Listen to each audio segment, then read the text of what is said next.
Nagpaplano kang bumili ng Unox Oven, narito ang mga dapat mong tandaan bago ka bumili ng Unox Oven. So, ang Unox Oven, mas maliit po yung kanyang baking tray compared doon sa mga normal na baking tray kagaya ng mga ginagamit nyo sa mga industrial oven.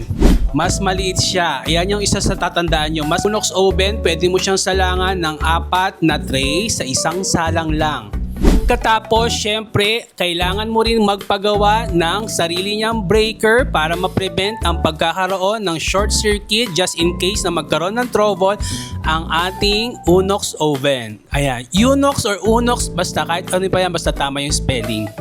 And then, ang ating Unox Ariana, meron siyang sariling steam just in case na gagawa ka ng sourdough or kaya ng mga kailangan mo ng steam. Pero kapag gagamit ka ng steam sa Unox Oven mo, huwag kang gagamit ng malamig na tubig kasi mababasag po ang kanyang salamin sa pintuan.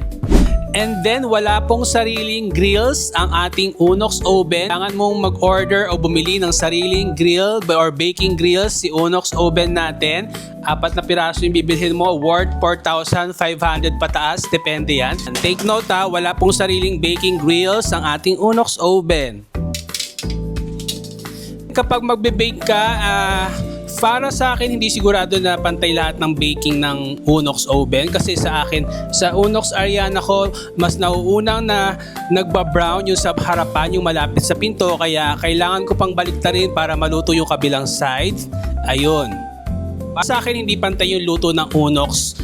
Siguro depende sa oven sa pagkakalibrate ng Unox. Ayan. Pero okay naman siya for me.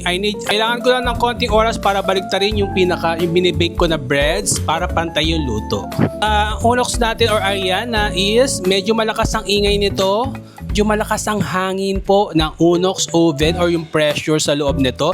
At medyo maingay habang nagbe-bake ka, maririnig mo yung pinakalakas ng oven. Or hindi naman nagbabibrate pero meron siyang malakas na hangin sa loob kaya medyo malakas yung ingay niya.